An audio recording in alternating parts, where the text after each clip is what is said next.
তো আজকে 26শে অক্টোবর। আজকে আমি আছি পাবংয়ের একটা বেস্ট হোমস্টেতে। সেই হোমস্টেতে আজকে আমরা এসেছি প্রায় দুপুর 11টা-12টার দিকে। তো সকালে একটা ভিউ ছিল আলাদা, আর নাইট ভিউটা এতটা সুন্দর লাগছে যেটা তোমাদেরকে একটা শর্ট ভিডিওর মাধ্যমে তোমাদের দেখাবো। তো চলো তোমরা ভিডিওটা দেখতে থাকো।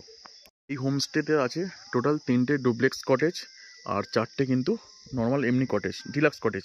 ঠিক আছে, এই যে কটেজগুলো যা দেখতে পাচ্ছ, জাস্ট বাইরে থেকে দেখো কতটা সুন্দর লাগছে। আর ভেতরে কিন্তু মানে নিচে বেড প্লাস ওপরে বেড।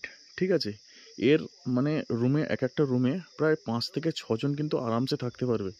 এখানে পরপর কিন্তু দুটো আছে ডুপ্লেক্স কটেজ, আর ওই সাইডে আছে কিন্তু টোটাল এন্ড পয়েন্ট থেকে যদি বলি ওদিক থেকে আছে 4টে কটেজ, আর এইখানে আছে কিন্তু ডুপ্লেক্স কটেজ। আর তার সঙ্গে সুন্দর এই নাইট ভিউটা জাস্ট দেখো কতটা সুন্দর লাগছে। আর এখানে আছে একটা কিন্তু heart shape selfie point, just কিন্তু খুব সুন্দর জায়গাটা। আর এখান থেকে যদি তোমাদের ওইদিকের ভিউটা যদি দেখাই, তাহলে একটা দেখাচ্ছি, দেখো তোমাদের এই যে রাতের ভিউ, এটা হলো ডাইনিং প্লেস। এই জায়গা ডাইনিং প্লেস, এটা কিন্তু কিচেন। আর আমরা আছি কিন্তু এই ডিলাক্সে, ডুপ্লেক্স যে কটেজ আছে না, আমরা কিন্তু এই রুমটাতে আছি। আর পরপর কিন্তু আছে 4টে পরপর লাইনে যে কটেজগুলো দেখতে পাচ্ছ। তো চলো তোমাদের একবার ওই কটেজগুলো দেখাই। এইখানে আছে একটা আই লাভ পাবং, একটা সেলফি পয়েন্ট দেখতে পাচ্ছ। এটাই হলো রাতের যে ভিউ। পরপর বললাম 4টে কটেজ আছে পরপর। আর এই কটেজগুলোর জাস্ট বাইরের ভিউটা দেখো।